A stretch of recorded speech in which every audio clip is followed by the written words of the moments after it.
time, on the DragonBorn's burden, Dex awoke in Helgen, only to find that a dragon had appeared.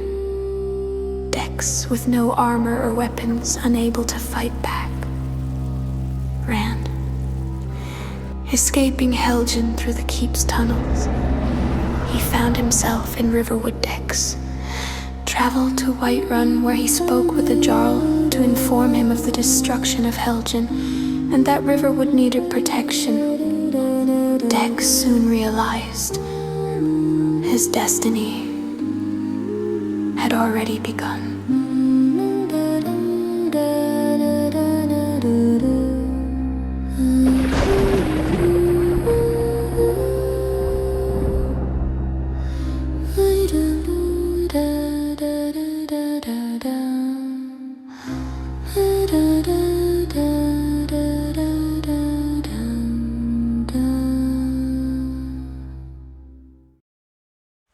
Leaving Dragon's Reach, I knew what the Jarl wanted me to do next. Dragons, warnings, preparations, all very important. But before any of that, I needed to do something essential. My armor. The Imperials had stripped it off me back in Helgen, tossing it into some chest like it was junk from a yard sale. If I was going to face whatever Skyrim was throwing at me, I needed it back. The road to Helgen felt different now. Quieter, heavier. As I approached the ruined gates, the smell of smoke and scorched wood still hung in the air.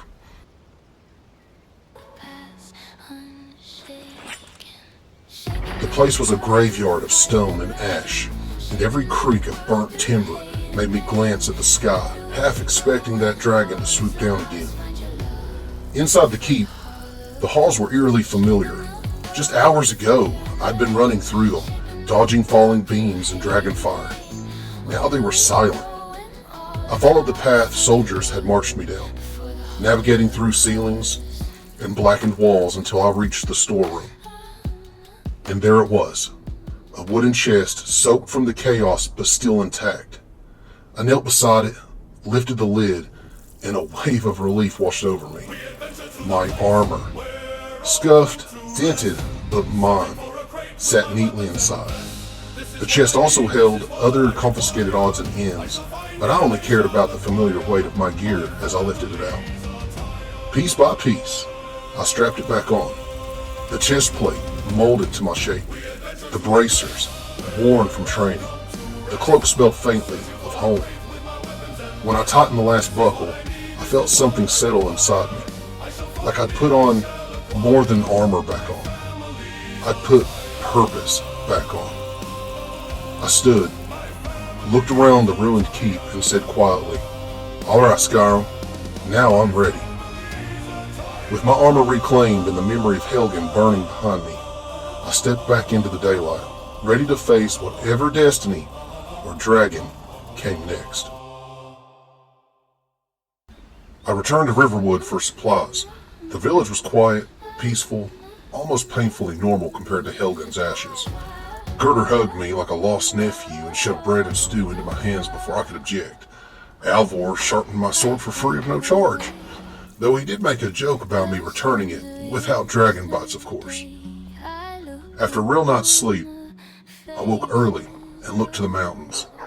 Bleak Falls Barrow sat high above Riverwood, like some giant stone crown.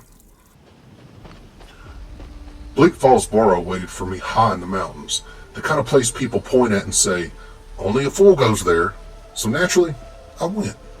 The climb was cold enough to freeze thought itself. Wolves tested my nerves, bandits tested my patience, and I learned I can, in fact, sprint uphill while being insulted. The ruin revealed itself through mist, a crown of ancient pillars and broken arches silhouetted against a pale sky. Cold air carried the smell of frost and time. Bandits had claimed the outer steps. I approached carefully, but diplomacy failed before it began.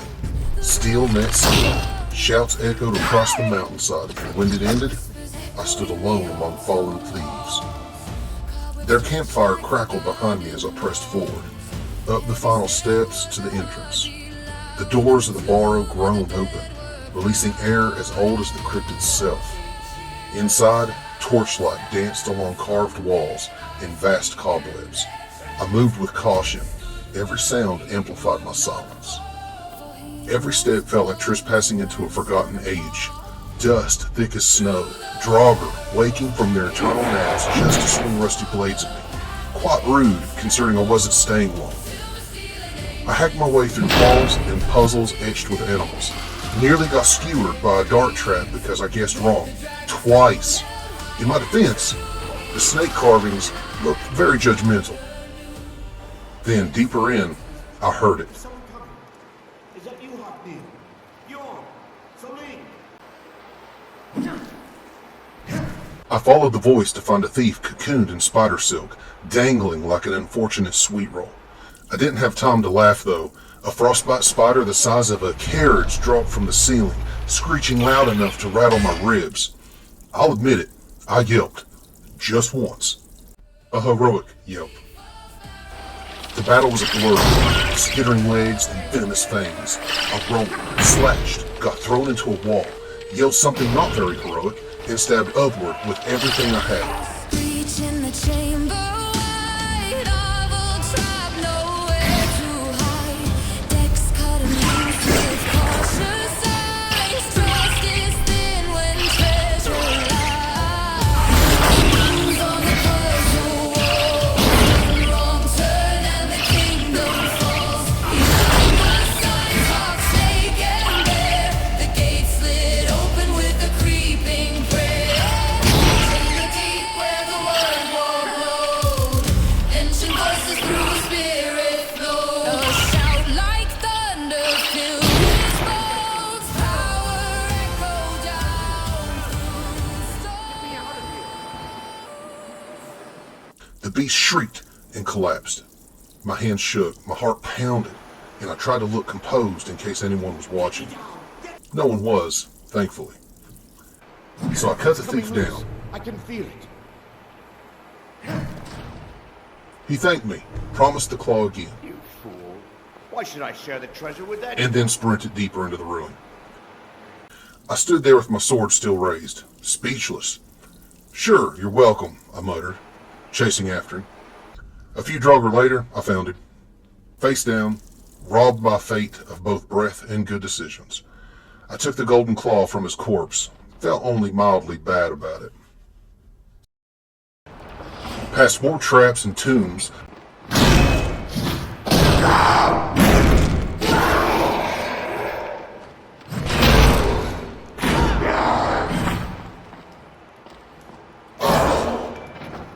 lay a great chamber.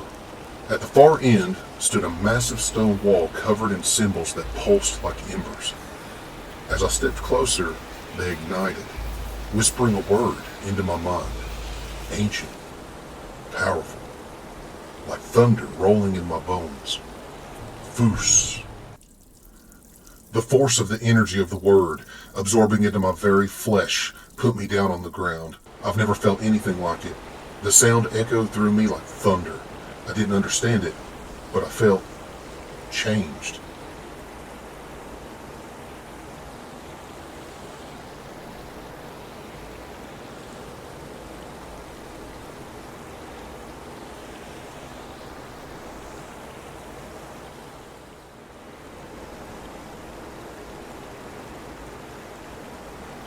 But I wasn't alone. The sarcophagus shattered open. From it rose a Draugr stronger than the rest. Taller, armored, with eyes burning like cold fire. It roared, swinging an ancient greatsword that nearly took my head with it. We fought across the chamber, steel clashing, brittle bones refusing to yield.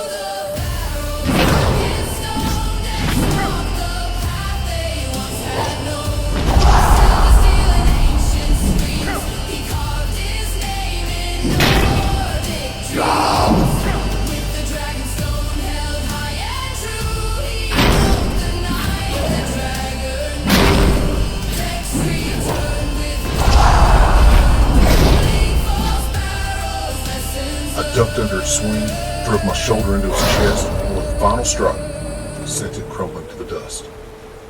On its corpse lay a stone tablet carved with swirling images, a dragon stone.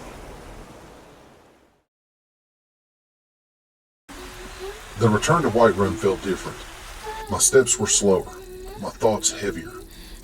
This was no errand. This was the beginning of something larger. I walked through Dragon's Reach once more and found Farengar, studying scrolls with nervous excitement. When I set the Dragonstone on his table, his eyes widened like a scholar beholding proof of a myth. "You found it," he breathed, hands tracing the runes. "This confirms everything." Before he could finish, a breathless Irilith burst into the room. Farengar, you need to come at once. A dragon's been sighted nearby. News of a dragon sighting near Whiterun. Farengar's gaze lifted to me, equal parts fear and anticipation. And I knew I wouldn't just be studying dragons. I was going to face one. It's the one that let you